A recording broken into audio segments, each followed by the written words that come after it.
Da-dum. Cool. I felt that time I was like adding onto yours because yours was the longer note. I was the quick like accent underneath. Yeah, So sometimes you split you were the your, symbol, right? You're the symbol. Yeah. You're the symbol crash was like that we let ring. I was the quick. Yeah. Yeah. No, I mean, we are two people that play one drum set together. No. I also love that I have a need to explain what we're doing when it comes to this ridiculous, the non-logical sound that we make at the top of episodes, because this is an episode of the Grand Line Tourist, and that's what we are, and we are, a chapter by chapter examining or re-examining of Ichiro Oda's One Piece, led by myself, your tour guide, Eric Vu, and on this tour, a person who's paid all his life savings to get on this boat with me, is, I'll let him introduce himself. Hello. I just went down the water slide on the back part of the boat, and I'm incredibly impressed. I am Jacob Jarecki, and oh wait, we don't have a water slide? Yeah, what did I ride? Down? I don't know. Must have been maybe it's this cheap tour on a cheap. What is the name of a large boat? I feel like it's a pirate base. Oh no, but the big ones a cruise liner. Cruise liner. My goodness. Yeah, I was thinking someone put out a hose. There was a slip and slide. I had some fun. Okay, at the back of the boat. That's all I'm saying. I'm Jacob Jarecki, as I mentioned just a moment ago, and I am your titular tourist here for the first time examining One Piece with my dear tour guide Eric. Yeah. And today, Eric, can you believe we have some letters at port? This is our follow-up and opening the mail part of our podcast. And I'll start with opening some mail. We have dear listener Christian wrote us in about his favorite panel from chapter 16. And he writes, the best panel has to be Zoro slashing himself. It's so overly masculine. It's both funny and cool. Everyone is also learning a lot about Zoro and his character through this. So, short and sweet. I think that's a great pick. It's kind of the big manly thing to do. I like how he said overly masculine too. I think a lot of themes come up about what does it mean to be overly masculine versus be a good pirate in One Piece. So thought that was well spotted. That is a good one. Thank you, Christian. You're always the best. He knows. He loves when he gets shout outs too. He may or may not have some sort of real connection with me in my real life. But who knows, man? I'm not going to tell you. No, that's okay. We're all technically, degrees of bacon apart, right? We're all connected in this world, Eric. We're all in it together. Degrees of Bacon makes it sound like you're talking about the food, but you're really talking about Kevin Bacon, which is the name of the game. I think we've all eaten bacon at one point, and it's probably been from a pig that's on a farm that we both bought pork from. Who knows? I don't even know. We're going off the rails here, but actually, I have a little bit of follow-up as well for this Letters of Port section today, and it's something we didn't pay off from our last chapter. High level, low level. I don't think we ever said why we thought that was the name of the chapter. Oh. And I actually came up with one now, and you gotta let me know if it's what you thought. I thought it was our characters in the air fighting our character on the ground, Zoro. Maybe is the high level, low level. I need to give me a second. I'm looking through my notes of what happens in this. In high level, low level, is that's the fight? That is the this is the Kabahi Zolo fight. So I that's why it made me think in the air with these crazy. I would even motorcycle, or what are you thinking? I also think I like that because that is actual logical and seeing seeing them in different spaces of height, but also even I think maybe it's referencing the swordsman level because remember Zoro is not even really. He doesn't even fight this guy for reals. Most of the time, he's hurting himself so he can kick his butt more. So he's a much higher level swordsman. Mm-hmm, yeah, because Kabahi is not a swordsman essentially in Zoro's eyes because he's a trickster. This guy he's a backyard trickster throwing tops at him, Yeah, and hoping to cut him at the end, which is not what Zoro's about. So maybe that's that's my guess. No, I like it. And this is just, we're just doing a quick follow-up here for a few things that I had. And I did have one more thing. I did a little bit of research on translation about One Piece because I was kind of interested in, do they have to translate those, big onomatopoeias in the back? Mm-hmm. And I looked at some images of the Japanese manga, and they do. It's all, it looks actually, it's kind of cool to look at the Japanese version. You see the big characters in the background. It's just kind of... for me, it's a delight just because the characters are already a little more visual than English words would be. So it's cool to see those there. And I went down a little bit of a rabbit hole and learned that the translator for One Piece has changed over time. And now apparently it's a guy called Stephen Paul. But interestingly enough, you can get his old translations for One Piece that we're currently reading if you want. Because a lot of people consider that to be maybe the better or maybe more canon version because he's the current translator. And he had, I think, on his own, I don't know, for fun or just as a pet project, had the translations. But I was, it's interesting to know that, the experience we get is partially influenced by these translators that, put a lot of effort into it in order to translate puns and, things that visually might be in characters that aren't in there. So I went down a little tangent there I wanted to share. That was a little bit of fun deep dive that I had this week. That is really cool. Yeah, Stephen Paul, he's actually on another One Piece podcast. I mean, probably the titular one that's like the most One Piece fans in America at least know. So it's really cool to hear him talk about it, and that's when I didn't really have a deep appreciation for the translators of these things until I listened to him talk about how difficult it is, and like you just said, like how do you translate jokes into like from Japanese to a Japanese audience to an American audience or maybe a Western audience, which is really cool. And I did not know that you can go back and get his translations of these older chapters. That's cool. It's kind of cool. I might, if I can remember, I'll put a link of that in the, doobly-doo of whatever podcasts are called. The description. That's what they call those things. Shoot. I think anyone else wants to check them out. I had a thought that now has escaped my mind. Poof! Destroyed your thought with a well-placed translation anecdote. Don't worry, it'll come back. You just roll with it, I have to roll with it. But anyway, I mean, I guess we should just start. Let's just start talking about the itinerary for today. If you don't mind, right. Jacob, would you like to continue the tour? Is it? I would. I just got off my slip and slide, and I'm ready to actually, go out there and see the world. Where this slide came from, and you keep using it. All right. So today, the fight finally starts. We've done, the Kabahi fight is done with Zoro. Zoro's passed out. Luffy and Buggy, they do exchange a little bit in the beginning because Buggy mentions that he knows Shanks. Luffy goes, hey, you know Shanks? Do you know where he is? Buggy's like, I ain't gonna tell you, man. I don't play that way. I'm just gonna kick your butt and then I'm gonna kill you and I'm still not gonna tell you. They start the fight. This is our very first, I have to mention it, this is our first Devil Fruit fight. Like, this hasn't happened yet. Yeah. Wow, no, it didn't. I can't believe it. That doesn't make sense, though. This is the first one, and it's spectacular, and it's great. So we have a few fights. We see them kind of feeling each other out, kind of seeing what lands, what works, how each power is going to operate against each other in a really fun way. In the span of this fight, we see Buggy actually lands a hit on Luffy, but it also, more importantly, ends up cutting Luffy's straw hat, which really makes him upset. No. This kind of brings Luffy from like having fun to like being really emotionally attacked. He's pissed off. He's ticked off. Which Nami also takes note of. Nami's like, whoa, he's like upset. This hat must really mean something to him. Like, it's just one of those things. It's really funny to kind of see. This also does not go unnoticed by Buggy. Buggy takes advantage of this and purposely attacks the hat, which really ticks off Luffy. We see flashbacks of Luffy, of stuff we've already seen, but just to reinforce the idea, like, this hat does mean a lot to Luffy. We see the flashbacks of him getting it from Shanks. Shanks asking him to give it to him. Take care of this. Yeah, take care of this hat. Give it back to me when you're a great man. Which is always deep and dramatic, but he says a great pirate, I think, for whatever version of that is. We end this chapter with Luffy finally landing a hit on Buggy.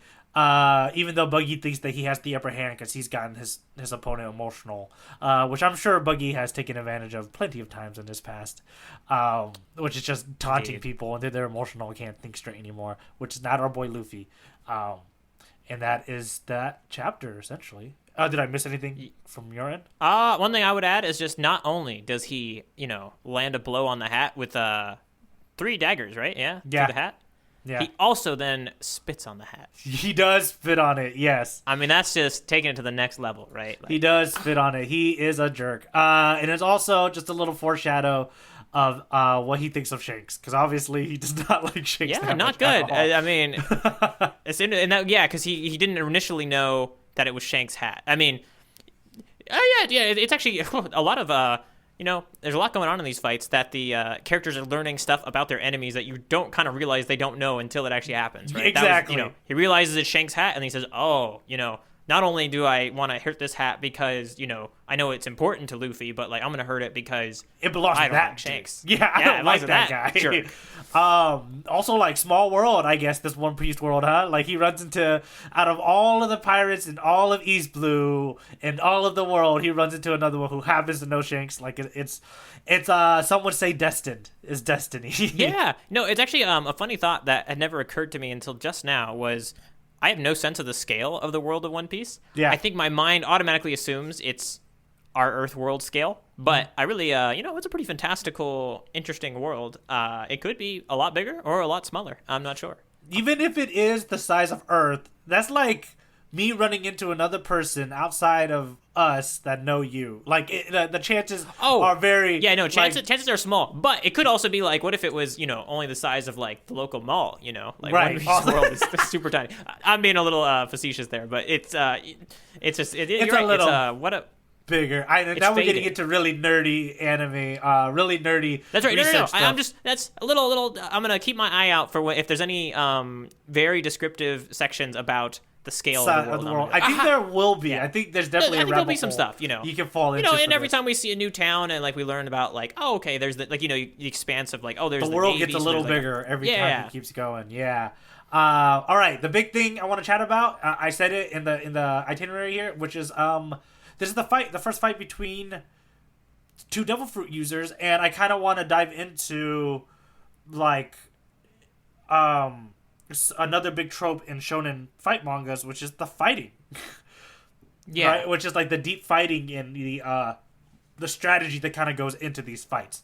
Because they end up being a little more deeper than you would think, as, like, up to this point, the fights haven't really been super strategic, at least in my opinion. Like, there isn't someone doing this specific thing to see if this reaction comes out. I think this is a little bit more of a chess match of a fight, believe it or not, between Buggy and Luffy. A lot more. I was very surprised that it happened in this fight. I don't remember the fight being like this, but now that I'm doing a very slow reread, I just want to bring up a few points.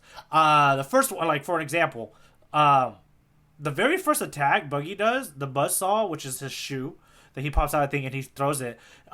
Did you notice that he threw it specifically to make Luffy jump, and then he threw daggers at Luffy because he has like a person who's airborne is less likely to dodge. Like, you can't dodge. Oh yeah, no, it was actually extremely clever. I initially didn't assign cleverness though. I just thought like. In fights, I can never really tell. I think maybe, though, you're presenting this idea to me that the fights are a little more calculated than I would have thought. I thought, I thought he would have led with, I'm going to throw my feet. And then he's like, I got a good idea. Now that Luffy's in the air, I'm going to send my, and then we're also going to learn, like, can Luffy deal with that, right? Mm-hmm. I initially didn't think this was a cold and calculated move by Captain Buggy, but it very well could be. It could be something that he's done in the past before. Like, it makes sense. And then, like, if we put in the logic that both of these guys, also he's a lot older than Luffy. Like, he's at least, he does this. He does mention that he and Shanks were like apprentices together when they were younger, I think. Yeah. Which I may be mixing up. Which means that he's at least Shanks' age. Right, so this is a thing that he's done before. Like, make the guy jump, and then like throw it. Like, if the guy jumps, then I can nail him in the sky. But then he's never fought against Luffy, who stretches.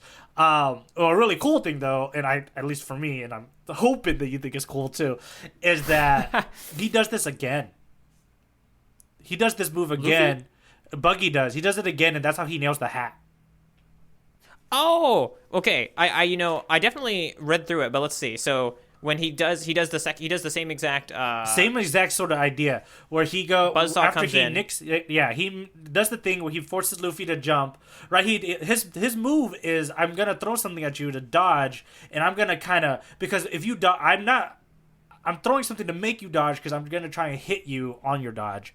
Right, so he does it with the hat because he nicks the hat, pisses off Luffy, and then he throws something again, which then gets the hat to where he wants the hat to be, where he can nail the hat. Yeah, no, it's actually pretty cool. Like, this definitely speaks to the idea of being calculated, because I'm looking at one of the panels right now, and he throws one of the 4 of his knives at Luffy, and then sends in the other 3 to get the hat, guided by the by the his arm itself. Yeah. You know. Yeah, see, So that is that feels a lot more in the camp of definitely calculated. Yeah, yeah. It's really cool, and then so it's just before I continue, I did write down that it adds a fun logic to these devil fruit fights, and I think if it's here, this is really early. There's more to it later. Like, it's like such a good foreshadow of how Oda evolves these fights going forward. And this is kind of like a really big trope that I think if you were gonna write a manga and you're like, I'm making a fight manga, then your fights have to be like this. Other like shonen writers and artists, other mangakas who do shonen fight manga specifically as a genre, all of their fights are calculated and kind of deep, like a chess move. Like they take a lot of pride in being able to make those. Like JoJo's Bizarre Adventure always had like really crazy logic applied, logic applied to their fights. Right? They introduced very crazy powers that he gets to use in fun little chess matches. Hunter x Hunter does it. Dragon Ball not so much, at least that I remember. Demon Slayer, all these new mangas are they take a lot of pride in making their fights be kind of calculating and fun. Like it rewards the audience members to kind of pay off. Which to be as an audience member, I feel very rewarded when I kind of slow down and read this chapter, because most of this chapter is a fight. Yeah. And I didn't and I noticed these things. But do you kind of see that now that I'm talking about it? Yeah, no, it makes me think. I definitely didn't read this too fast. I definitely felt like I understood the logic as it was going, but I don't think I was ascribing as much intention to them, which will be something I'll try to start doing in the fights as I see the moves come out. Because I definitely wasn't thinking of the starting fight moves as let's see what the other person can bring and how this is going to work. Yeah. And I think now I can kind of bring that into the next fight and be like, oh, okay, they want to feel each other out because they never fought this particular type of devil fruit user before, right? Right. They never. The one moment you'd already mentioned where he gets Luffy to jump, and then the way Luffy combats it is probably one of my favorite action moments of One Piece so far. Where he just stretches and grabs something, and makes him, because this is a very nice example of physicality mattering. Like Luffy's in the air, you can't move yourself in the air as a person, right? Once you've made your jump, you're kind of committed to it. This isn't Super Smash where you can guide your character float, either way. Yeah. So that was really cool to see that mattering. Yeah, over the pandemic, I got really into fighting games. Like, it's just kind of like something, and it just reminded me of that. Like, whenever I play online, because when you play online, you don't know who you're playing against. It's the first time you know what that person's character does. Like I even did like online Smash Brothers for a little bit too. You know what those characters do, but like you don't know how that guy's gonna play that character, right? Like the same logic applies here. They both know that he's Chop Chop. He splits in half. He's Stretchy. He's Gum Gum. But what are the extents of these things? What is the power's the one thing, but it's the mind of the fighter that you need to figure out if you're gonna try and beat him. Right? No, that makes me want to think that it would be really cool if there was a fighting game that was designed so every time you played, the other person, you don't know their moves yet, and it always starts with like a toying of like, what is his up B really good? I gotta wait until he does it, Yeah. That'd be probably too complicated and not. It probably doesn't exist for a reason, but that's kind of what it almost feels like Luffy and Captain Buggy. Yeah, you come from that side. It'd probably be impossible to program. No, I can see some things. We'll talk offline. We got a side business coming up, guys. Just randomly generated special moves. That's right. Okay, so talking about this is just to reward our listeners, kinda. Which is the biggest, I think, the most impressive thing through this whole chapter is Luffy tries to nail. Luffy does his first punch. His Go-Go Pistol goes. Buggy comments on the fact that it's really cool that you can stretch, but your stretched arm is just a target now that I can chop.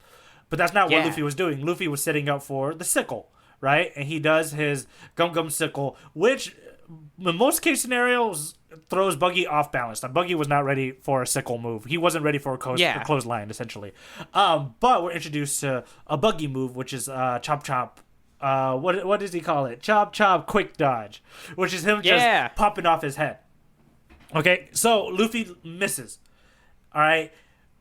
In the ebb and flow of this fight, no one has really landed anything yet. I would say the first person who gains the footing is Buggy landing a cut on Luffy and also getting the hat to pay off the sickle, which I think is really freaking cool, right? And I think we think back to when I talked about how fights are a conversation, right? When we were talking about when he fights against Captain Morgan, like fights are a conversation, right? By the time that we know that Luffy missed his sickle, and after that, Buggy attacks the hat and it ticks him off, and Buggy gets so much more joy, and he thinks he has the upper hand, saying like, you're emotional, you're out of this fight now, like you can't even think anymore, I got you, man. That's why he spits on the hat, that's why he laughs. And what does Luffy do, which makes him so cool, is that he charges at Buggy looking like he's gonna throw a clothesline, but that's not what he's doing. He's doing it to make Buggy go into a chop quick dodge. And at the end of this chapter, to put a period on it, to show that Luffy's doing this fight, Luffy is never going for that. He was faking a clothesline so he can go straight for the body. Oh my goodness. I needed this breakdown. Okay, the one thing I want to just really quickly recap to make sure I understood it all was what exactly is the chop sickle, as far as like, this is the thing you're calling the clothesline, right? Yes, the sickle is the clothesline, yeah. And so I know he was in midair, and then he reached out to grab the wall in order to steady himself, right? And that's not the sickle yet. And then he does sickle, which is gum. So in the panel he falls back down after he dodges the knife from the air, and then he does a gum pistol, right? Okay. And that's when Buggy goes, that's an interesting power, but your stretchy arm just makes it easier for me to cut. But Luffy decides to switch his pistol into a grab. And that's when he uses it as his sickle, which is the next page here. But what is this sickle? I don't actually think I think I'm reading it wrong. I understand. Like, after he says sickle, we have we have him saying gum sickle, and then I see his arm outstretched up and the quick dodge. But what is he just dodging an uppercut? No, the sickle. This is the logic of it, right? He shoots his arm. He grabs really far away. He's using that to propel himself towards Buggy. Okay. Popping out his arm like a clothesline. He's gonna knock him like this, like a clothesline, like a hook. Okay, and I think maybe where I was getting confused is he already had his arm out like a clothesline to steady himself on one end, but he's using the other arm as he pulls himself towards Buggy to catch the clothesline. Because he punched, right? So his momentum is a punch, which is arm front, and then he pulls, and then now... we're talking. I'm trying to show you visually because we're on video, but like I'm trying to still use the words to describe, right? So his punch goes as like a punch and is stretched. That arm, his right arm, if I have to look at it, his right arm is stretched out, right, way stretched out. But he made it go way far to grab the ledge of the house, which now he's using to pull him towards Buggy, because Buggy dodged to Luffy's left side. Yeah. No. So now that he's pulling himself towards Buggy, right? Mm-hmm. The move is essentially the sickle. This move right here, where he's pulling himself towards Buggy and punching with the other arm that's not doing the pulling. He's not punching with it. It's just a line. It's just hanging out. It's a clothesline. So and so he extends one arm out long, pulls himself towards Buggy, and then the other arm he makes it into a line that is then going to cut him. Okay. No, that's interesting. I definitely need to do a quick reread of that section after this, just to visualize that properly, because I wasn't thinking that. Like, I didn't get what the sickle exactly was. So that's good to it's like a sickle, right? A sickle is like a curved tool that you use to cut wheat. So he's kind of making... Yeah, I kind of knew that. I didn't know how he was implementing that move, and it was because he was pulling himself... I see. My one arm is my sickle, and I am moving myself at such a momentum that it's going to be bad when the sickle goes through you. You're right. It's going to cut you. So it's really cool to see, and then just to kind of like put the period again on the top, is that at the end here, if you look at the part what I'm telling you that he fakes it, look at the way he's running, right, towards the end of the chapter. He's running towards, and just to describe it for the listeners, he's running towards, and he's saying Shanks is a great man, and he is holding his left arm again out. Like he's gonna, like what you would do, like a normal human, how we would clothesline somebody is we will hold our arm out first, and then we'll like swing it into somebody with the like right, like it's exactly what we're doing. So he's leading with his arm out like that, like a sickle again, to kind of telegraph the move that he's not going to do. And Buggy, like an idiot, falls for it, right? And in this case, that arm being out, he's just going to extend it a little extra right, and then with the speed of his run, do the clothesline, right? Right, 'Cause yeah. This one doesn't have the extension, grab, pull like the other one. He doesn't does. have to change his direction, which I think is what Buggy missed in absorbing the information coming at him. Right? He saw the move, okay. he saw the clothesline, and he's like, "Oh, he's just going for a clothesline again." But exactly what you described is that he didn't take into account that Luffy's not flying towards him. Luffy's running towards him, so he can change his move. This has been a big reveal on the tourist here, not having been in enough fights. Because I definitely, it's obviously a clothesline that he's going for. It never even crossed my mind. I've heard of it. I've never done one. I just, that's why Right, I didn't quite connect. I never with know this it panel. either. I've seen WWE wrestlers do it, but I think why I like this moment so much is that, like I was saying before, Buggy thinks that he has the upper hand in this situation, right? Yeah. That's why he's so quick to dodge. Like even talking it out with you, that's why he's so quick to dodge, because he's like, this kid isn't even thinking anymore. He's such an idiot. Like Luffy's an idiot for doing the same move that just missed on me. Yeah. So when Luffy lands the last hit, when he's like, don't, and he says too, don't put yourself on the same level as him. He's essentially saying like, I am still in this fight, and you have ticked me off so bad, and I'm smarter than you think. Okay, no, that is a brilliant breakdown on that fight for me. I needed it. I didn't know I needed it. This is why I'm here. Yeah, you know what? I'm happy that I got to show you something. It is my metaphorical job in this podcast. All right.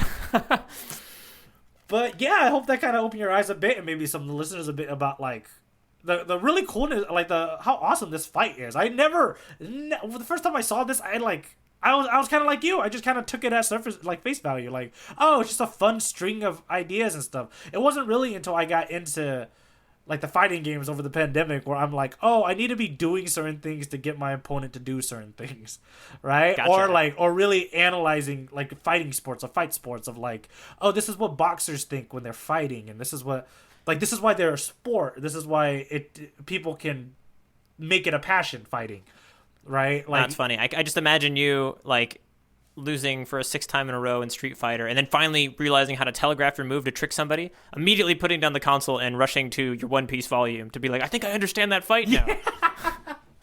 Yeah, I think I get it. But it's just, I also think it's like a cultural thing. I think that in Japan they really do kind of oddly have like a cool obsession with like fight sports and like fighting games, right? Like to bring it back to fighting video games again, like the fighting arcade scene in Japan, in Tokyo, has never stopped, right? It is a really big video game culture over there, while us here in the US, we are so like online like lobby rooms, right? We don't go to arcades. We don't have local scenes. Even the arcade scene in the US isn't really, we have Dave and Buster's, which is just Vegas without money, right? No, that's really funny. I never thought it's interesting. You get like kind of steeped in your own culture that you don't think of like in another culture. They'd come here and be like, "Where's my local fighting place?" And they'd be like, "Sorry, America doesn't got one for you." And We don't, be right? disappointed.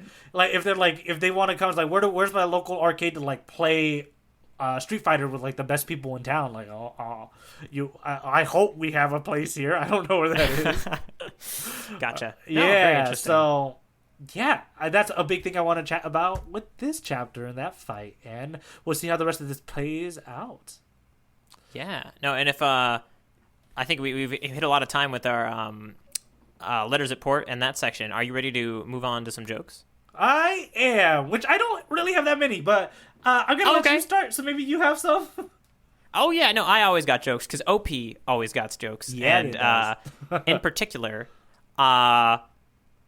this is when early on there, this chapter starts and Luffy's kind of interrogating Buggy about Shanks, right? Mm-hmm. And then Buggy says like, in regards to whether he knows about Shanks, is like, well, maybe I do, maybe I don't. And then Luffy says, "Are you an idiot?" That's like, the one I have because, too. Yeah, no, it's a great one. Just because he's just like, he doesn't understand this idea that maybe I do, maybe I don't. It's kind of like a common phrase used in the world, right? And he's like taking him literally, like, well, maybe he does, maybe he doesn't. What does that even mean? How could you not know whether you know? Are you an idiot? Yeah, no, I love that joke. That's a really good one. I love my stupid lead characters, man. I love when they're so dumb that they can't even get sarcasm, right? Like they can't even get, like, you can't use phrases like that with Luffy. He's not gonna get it. No, it's just over his head. Yeah. So he's gonna be like Are you dumb? Do you need to take a minute to figure out what you're trying to say to me?